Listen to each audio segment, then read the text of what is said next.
मन को शांत और स्थिर करने के लिए भगवान कृष्ण ने बताए हैं 2 उपाय। किसी भी चीज को समझने के लिए सबसे पहले मन को शांत रखना चाहिए और फिर काम पर ध्यान देना चाहिए, क्योंकि हम मन से ही प्रश्न खोज लेते हैं और मन में ही जवाब देकर बैठ जाते हैं। भगवान कृष्ण ने मन को शांत रखने के लिए 2 चीजें बताए हैं। भगवद गीता में भगवान श्री कृष्ण कहते हैं, मन का बेचैन होना उसका स्वभाव है। हमारे मन को लगता है कि अगर वह अलग अलग बातों के बारे में सोचता रहेगा तो हमें आने वाली हर मुश्किल और मुसीबत से बचा लेगा, पर ऐसा होता नहीं है। हम अपने जीवन का काफी अधिक समय सोच विचार करके परेशान होने में निकाल देते हैं। भगवान श्री कृष्ण कहते हैं कि मन का यह स्वभाव बदलना मुश्किल जरूर है, असंभव नहीं।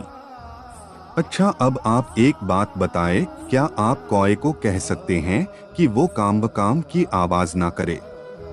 या फिर क्या आप किसी मेंढक को कह सकते हैं कि वह पानी देखते ही ऊंची छलांग ना मारे? हमारे मन का भी कुछ ऐसा ही है।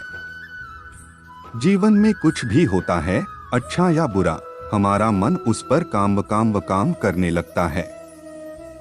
काम से मेरा मतलब है चिंता करना, व्याकुल होना। कोई बुरी बात होती भी नहीं है और मन परेशानी की ऊंची ऊंची लपटें लेने लगता है। कभी कभी तो मुझे ऐसा लगता है कि हम में से कई लोग सिर्फ परेशान होने के लिए जीते हैं। सारी परेशानी, पीड़ा, दुविधा अक्सर हमारी मन की बनाई हुई कहानियां होती हैं। भगवान श्री कृष्ण हमें हमारे मन को शांत और स्थिर करने के लिए 2 उपाय देते हैं। पहला, ध्यान लगाना या मेडिटेट करना। दूसरा, वैराग्य भाव सीखना। अब ध्यान या मेडिटेशन शब्द सुनते ही आप में से कई लोग कहेंगे कि आप आंख बंद कर सांसें अंदर बाहर नहीं ले सकते। यहाँ हम सब गलती कर बैठते हैं। मेडिटेशन या ध्यान का मतलब सिर्फ आंख बंद कर बैठना नहीं होता।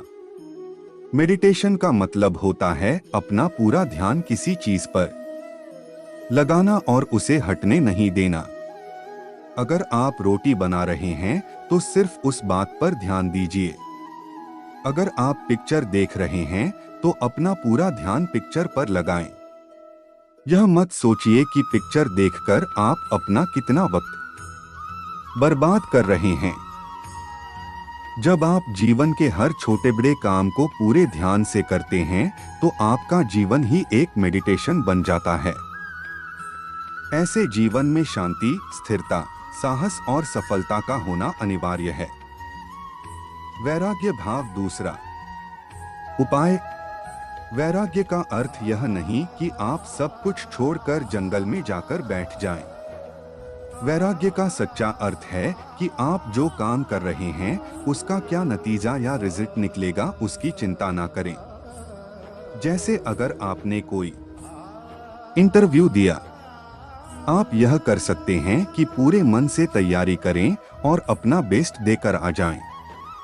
वह नौकरी मिलना या ना मिलना आपके हाथ में नहीं है। इस नतीजे के पीछे अलग अलग चीजें हैं जो आपके बिल्कुल कंट्रोल में नहीं। तो जिस चीज के बारे में आप कुछ कर नहीं सकते उसके बारे में चिंता भी ना करें। यही वैराग्य का सच्चा मतलब होता है। और यही है भगवान श्री कृष्ण का दूसरा उपाय, मन को चिंता की लपटों से बचाने का। याद रखिए, आप पूरे के पूरे इंसान हैं। समझदारी, संयम और कुशलता से भरे इंसान। आपका मन जब भी कौए की तरह अलग अलग बातों पर आपको परेशान करने लगे तब अपने मन को भी प्यार से समझाइए और शांत कर लीजिए। बस अपने ऊपर विश्वास रखिए कि आप कभी अपना बुरा नहीं होने देंगे।